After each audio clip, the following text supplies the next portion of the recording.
कह रहा है कि 1800 ठीक है ना के करीब 31 तत्वों की खोज हुई थी। कितने तत्वों की खोज हुई थी? 31 तत्वों की खोज हुई थी। लेकिन बाद में 1865 ईस्वी तक 1865 ईस्वी तक लगभग 63 तत्वों की खोज हुई। कितने तत्वों की खोज हुई? 63 तत्वों की क्या हो गई बेटा? खोज हुई। 1800 तक 31 तत्व थे, 1865 तक 63 तत्वों की खोज हो गई। तो वैज्ञानिकों को इनके गुणों के बारे में पढ़ने में और समझने में बड़ी मुश्किल होता था। वो समझ नहीं पाते थे, पढ़ नहीं पाते थे। इसलिए उन्होंने इनके गुणों का सही ढंग से अध्ययन करने के लिए, गुण मतलब या तो फिजिकल या तो केमिकल, भौतिक या रासायनिक गुणों का सही ढंग से अध्ययन करने के लिए उन्होंने एक जद्दोजहद स्टार्ट किया, एक सीरीज बनाना शुरू किया। जिस सीरीज को बनाने में ठीक है ना एक सारणी हमको मिला जिसको हम कहते हैं आवर्त सारणी। क्या मिला हमको बेटा? आवर्त सारणी। क्या मिला? आवर्त सारणी। इसी आवर्त सारणी में तत्वों को उनके परमाणु भारों के बढ़ते हुए क्रम में रखा गया। तत्वों को उनके परमाणु भारों के बढ़ते हुए क्रम में क्या किया गया? रखा गया। तो जब रखा गया तो एक निश्चित अंतराल के बाद यानी कि तत्वों को हम रख रहे हैं 1 2 3 4 5 6 7 8 9 10 तत्व हमने रखा। और 10 के बाद जो 11वां तत्व था वो पहले तत्व से गुणों में समान था। गुणों में क्या था? समान था। तो ऐसा कहा गया कि एक निश्चित अनुपात के बाद तत्वों के गुणों में क्या पाया गया? समानता पाया गया। तो समानता के आधार पर उन्हें क्या कहा गया? आवर्ती गुणधर्म। क्योंकि आवर्त सारणी में अरेंज कर रहे थे तो एक अंतराल के बाद उनमें क्या मिल रहा था? हमको गुण मिल रहे थे, भौतिक गुण, रासायनिक गुण।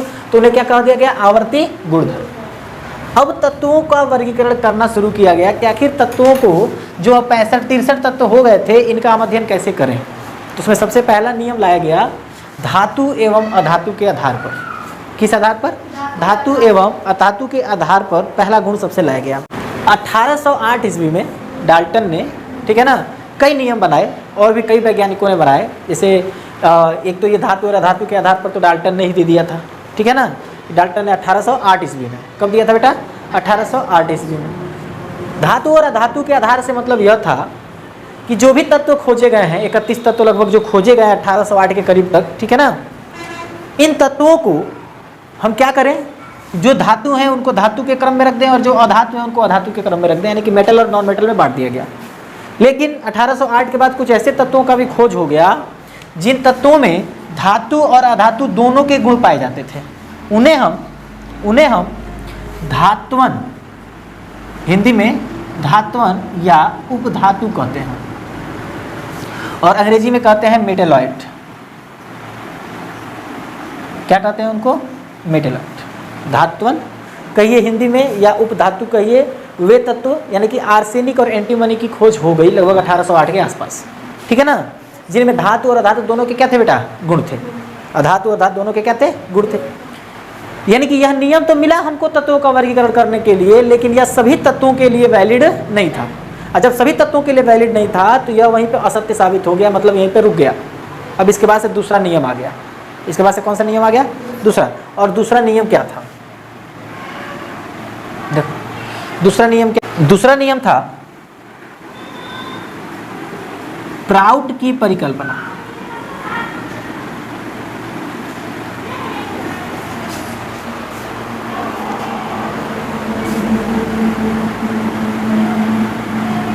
अठारह 15 ईस्वी में प्राउट महाराज ने एक परिकल्पना दिया, एक कॉन्सेप्ट दिया। और इस कॉन्सेप्ट के अकॉर्डिंग वो क्या कह रहे थे? वो कह रहे थे, ध्यान दो बेटा, वो कह रहे थे कि सभी तत्वों में सबसे जो हल्का या सबसे कम भार वाला जो तत्व है वह है हाइड्रोजन। वह है क्या बेटा? हाइड्रोजन, जिसका परमाणु क्रमांक है 1। जिसका परमाणु क्रमांक क्या है बेटा? 1। तो प्राउट ने यह कहा कि कोई भी तत्व जो है, कोई भी तत्व का जो भार है वह हाइड्रोजन के भारों के गुणन के बराबर होता है। हाइड्रोजन के भार के गुणनफल के क्या होगा बेटा? बराबर होगा। जैसे अगर सोडियम की अगर हम बात करें इनके अनुसार कि सोडियम का अगर परमाणु क्रमांक कितना है? 11 और इसका परमाणु भार कितना है? 23। सोडियम का परमाणु क्रमांक 11 और परमाणु भार कितना था? 23 था। उनके अनुसार कि अगर सोडियम का परमाणु भार 23 है, मतलब यह हुआ कि सोडियम में हाइड्रोजन 23 बार सम्मिलित है। 23 बार क्या है बेटा? सम्मिलित है। ऐसा उन्होंने कह दिया।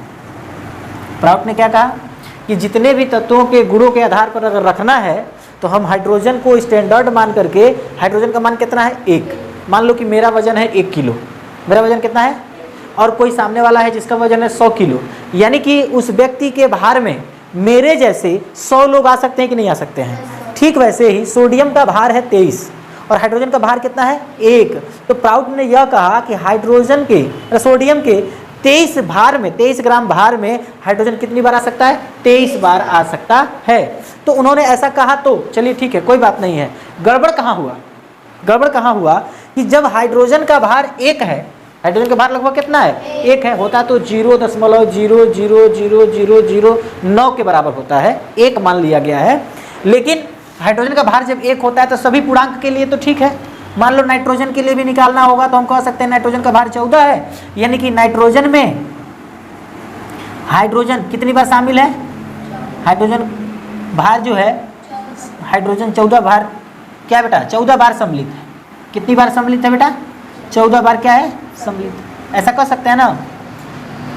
लेकिन बाद में एक तत्व की खोज हो गई जिस तत्व को कहते हैं क्लोरीन, और क्लोरीन का कितना होता है? 35.5। क्लोरीन का भार कितना होता है? 35.5 ग्राम होता है ना। अब चूंकि ये दशमलव में आ गया, किस में आ गया? दशमलव में। और प्राउट ने किसके लिए दिया था? केवल पूर्ण संख्याओं के लिए। किसके लिए दिया था?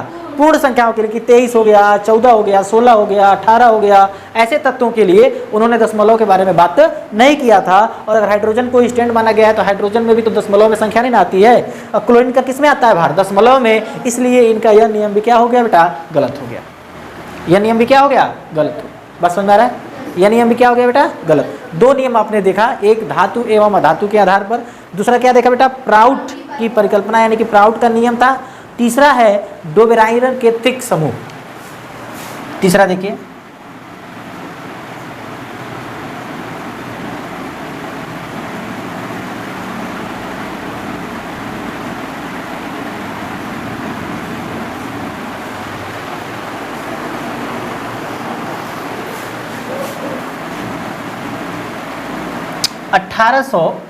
ईस्वी में इन्होंने एक प्रयोग किया।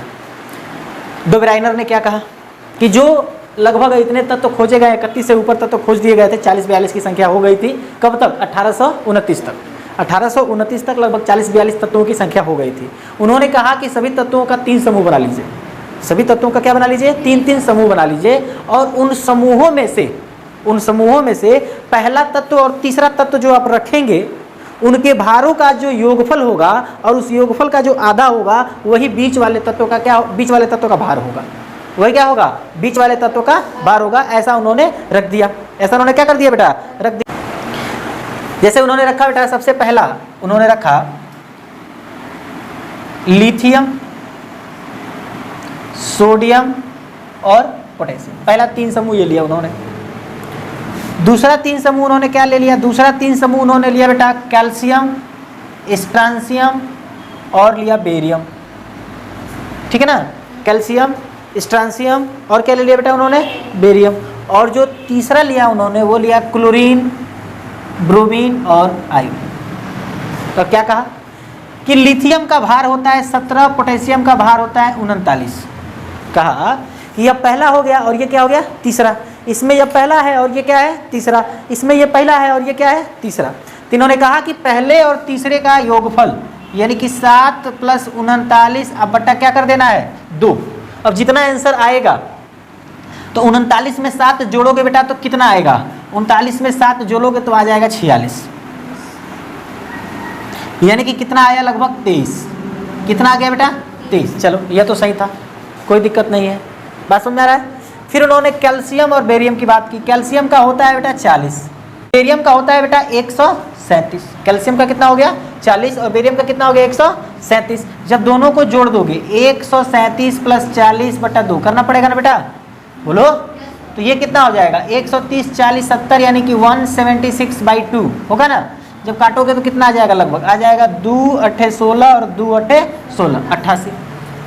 आ कितना रहा है 88, स्ट्रांसियम का कितना आया 88, स्ट्रांसियम कितना आ गया बेटा 88। फिर वही बात किसके लिए, क्लोरीन के लिए, क्लोरीन का कितना 35.5, आयोडीन का कितना बेटा 127, आयोडीन का कितना 127, दोनों को जोड़ लीजिए 127 प्लस 35.5/2, तो जोड़ोगे तो कितना आ जाएगा बेटा, ये हो जाएगा 7 5 12 कर 2 हासिल 1 3 और 3 कितना हो गया बेटा 6, 40 20 दूना 40, यानी कि कितना आ रहा है 81 या 2 और लिख दो 81.2 और 2, लेकिन इतना होता नहीं है, इसका होता कितना, यानी कि यह डोबेराइनर का त्रिक नियम भी सभी तत्वों के लिए वैलिड नहीं था, ये भी गलत हो गया, ये भी क्या हो गया गलत हो गया, लेकिन यह नियम भी सभी नियमों का पालन सभी तत्वों के लिए जरूर मतलब कि सही नहीं था, सभी तत्वों के लिए सही नहीं था, इसलिए इसको भी क्या कर दिया गया बेटा गलत मान लिया गया, इसको भी क्या मान लिया गया गलत। फिर आया क्या आया, फिर चौथा नंबर ड्यूमा की, ध्यान से देखो, सजातीय श्रेणी, क्या आ गया बेटा ड्यूमा की सजातीय श्रेणी। देखो बेटा अब ड्यूमा की जो सजातीय श्रेणी थी ये क्या कह रहा है, ये कह रहा है उन्होंने एक श्रेणी बनाया जिस श्रेणी में उन्होंने नाइट्रोजन, फास्फोरस, आर्सेनिक, एंटीमनी और बिस्मथ इन तत्वों को लिया, और इन तत्वों को लेने के बाद यहाँ पर लिया बेटा ए, ठीक है ना, फिर सजातीय श्रेणी बना रहा है तो ए प्लस बी, फिर कहा बेटा ए प्लस बी प्लस सी, फिर इसको कहा बेटा ए प्लस बी प्लस 2c, और इसके लिए कहा बेटा a plus B plus 4c, यह श्रेणी बनाया, श्रेणी याद कर लीजिए। इसी श्रेणी के आधार पर उन्होंने कहा कि इसका 14, तो इसका परमाणु भार कितना हो जाएगा 14, इसका 14 प्लस 17 बराबर कितना हो जाएगा 31, इसका उन्होंने कहा कि 14 प्लस 17 प्लस 44 जोड़ेंगे तो 7 4 11, 4 15 का 5 हासिल 1 2 1 3 और 3 4 कितना बेटा 7, 75 हो गया। इसके लिए उन्होंने कहा कि 14 प्लस 17 प्लस 2 गुणे 44 है ना, 44 यहाँ पर, तो कितना हो जाएगा बेटा 14 और 17 आपस में जोड़ोगे तो 14 दूना 28 3 31 हो जाएगा, और 31 अब प्लस 88 जोड़ दो तो 8 1 9 8 3 11, यानी कि इसका कितना है बेटा 119। फिर बिस्मथ के लिए अगर बात करोगे तो 14 तो ठीक है, प्लस 17 प्लस 4 गुणे कितना बेटा 44, 14 17 कितना हो जाएगा 31, और 44 चौक को कितना हो जाएगा बेटा 44 चौक को कितना हो जाएगा 112 होगा क्या, 88 दूना 100, 44 दूनी 88, 44 दूनी कितना बेटा 88, और 88 में 88 जोड़ दोगे तो कितना आ जाएगा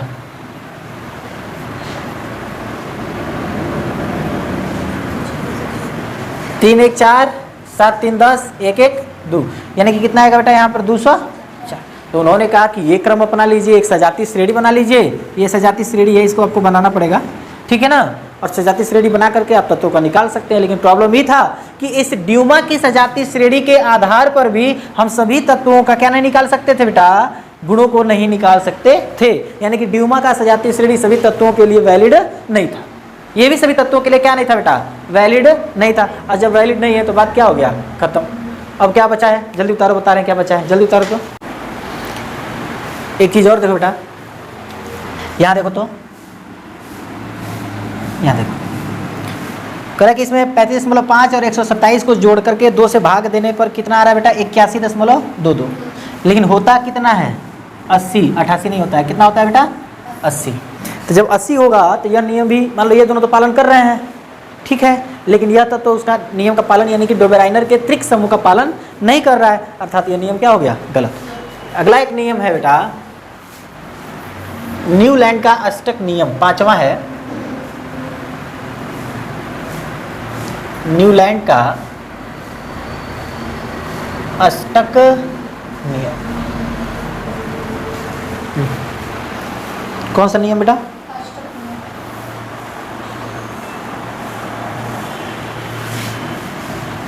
1863 ईस्वी में इन्होंने दिया था। कब दिया था इन्होंने 1863 ईस्वी में इन्होंने क्या किया था बेटा न्यूलैंड का अष्टक नियम दिया था, और कहा था कि जैसे संगीत के सात सुर होते हैं ना, कौन कौन, सा रे गा मा पा धा नी, और सा मतलब फिर रिपीट हो रहा है कि नहीं हो रहा है? बस समझ रहे हो ना, 1 2 3 4 5 6 और 7। तो इन्होंने कहा कि जैसे संगीत के 7 सुर हैं और 8वां सुर पहले सुर से मेल खाता है, सा रे गा मा पा धा नी सा, आ रहा ना सा, तो 8वां हुआ ना वो, और 8वां जो है वो पहले जैसा है सा, समझ में आया? इसके अगर आधार पे तत्वों को रखें तो इनके नीचे जो तत्व आएंगे उनके गुण एक समान होंगे, ऐसा कह दिया गया। इस तरह से रख लीजिए। चलिए रखा जाए। हाइड्रोजन पहले होता है ना, फिर lithium, beryllium, boron, carbon, nitrogen और क्या बेटा? ऑक्सीजन। यहाँ तक खत्म हो गया ना। अब ऑक्सीजन के बाद क्या आता है? फ्लोरीन। ऑक्सीजन के बाद क्या आता है बेटा? फ्लोरीन। उसके बाद से क्या आता है बेटा? Sodium, magnesium, aluminium, silicon, phosphorus, sulphur, और सल्फर के बाद से क्या आता है बेटा? क्लोरीन। सल्फर के बाद से क्या आता है बेटा? क्लोरीन। अब क्लोरीन के बाद से क्या बेटा? यही समझना है। क्लोरीन के बाद से क्या बेटा? पोटेशियम। इसके बाद से क्या आता है बेटा? कैल्शियम। और कैल्शियम के बाद क्रोमियम, टाइटेनियम, मैग्नीज, और क्या आ जाता है बेटा? आयरन।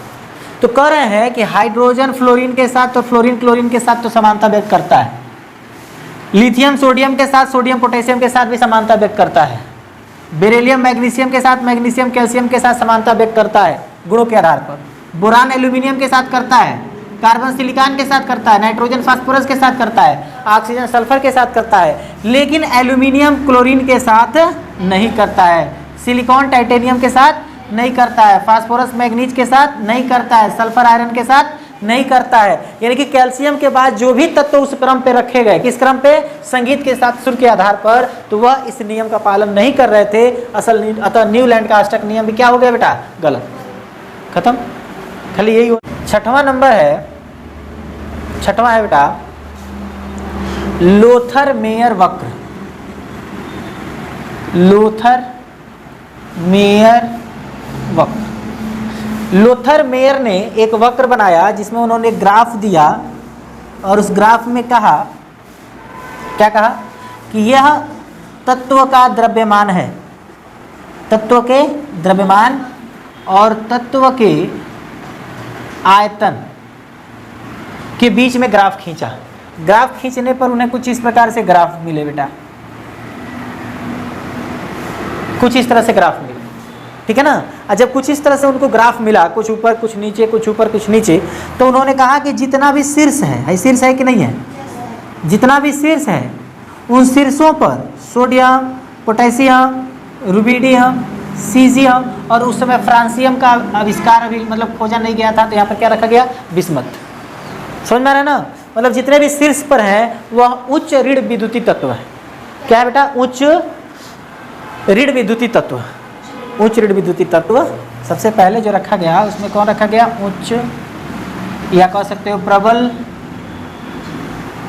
कौन तत्व बेटा? ऋण विद्युतीय तत्व, ठीक है ना, जिन्हें क्षार धातुएं भी कहा गया। क्या कहा गया बेटा? क्षार धातु। बोलो बात समझ में आ रहा? जब लाइन नीचे से ऊपर की तरफ जा रही थी तब, नीचे से ऊपर की तरफ जा रही थी तब इसको आरोही क्रम कहते हैं। कौन सा क्रम कहते हैं? आरोही क्रम। यानी कि जब लाइन नीचे से ऊपर की तरफ जा रही थी तो उसमें फ्लोरीन, क्लोरीन और आयोडीन रखेगा, यानी कुछ तत्व इस पर रखेगा, यहाँ यहाँ यहाँ और यहाँ। देखो ना, ऊपर से नीचे की तरफ, नीचे से ऊपर की तरफ जाते समय, नीचे से कहाँ जाते समय बेटा? ऊपर की तरफ। तो इसमें कुछ तत्व थे फ्लोरीन, क्लोरीन, ब्रोमीन और आयोडीन। नीचे से कहाँ जाते समय बेटा? ऊपर की ओर जाते समय उन्होंने किसको रख दिया? फ्लोरीन, क्लोरीन, ब्रोमीन और किसको बेटा? आयोडीन। फिर इन्होंने कहा कि ऊपर से नीचे आते समय, यानी कि हिलने आ रहे हैं हम, देख रहे हो ना, मैं तीर इधर लगा दे रहा हूँ, यानी कि नीचे की तरफ आते समय उन्होंने कुछ तत्वों को रखा, जिन तत्वों को मैग्नीशियम, कैल्शियम, स्ट्रांसियम, बेरियम और रेडियम का। देखो नीचे की तरफ जो तत्व आ रहे थे ना बेटा, नीचे की तरफ, तो इनको उन्होंने कौन कौन से तत्व रख दिए? Barium, calcium, strontium, barium magnesium, calcium, strontium, barium और रेडियम, ये उन्होंने रखा। और चौथा क्या रखा उन्होंने कि जितने भी गर्त हैं, ये गर्त है ना बेटा, देख रहे हो, इसमें यहाँ पर प्रबल ऋण विद्युती थे और यहाँ पर क्या थे बेटा, दुर्बल ऋण विद्युती तत्व थे। बोलो याद रहेगा, बोलिए बेटा, क्या याद रहेगा ये ना। और कुछ तत्व ऐसे थे जैसे कि कुछ यहाँ से जो ऊपर की तरफ जा रहे थे, यहाँ पर यानी कि गर्त के पास, उसमें अक्रिय गैसों को रखा गया था, जो अक्रिय थे, जो क्या थे बेटा, तो अक्रिय गैसों को वहाँ पर क्या किया गया था, बोलो याद रहेगा, कोई दिक्कत नहीं है ना। इसको कॉपी कर लीजिए और ये वक्र बना लीजिएगा। और ये नाम याद रखना बेटा कि कब कौन हुआ था, ये 1863 में हुआ था। 1800 कब हुआ, 1863 में वो हुआ था ना, 1863, 1869 में, तो वो थे बेटा 1800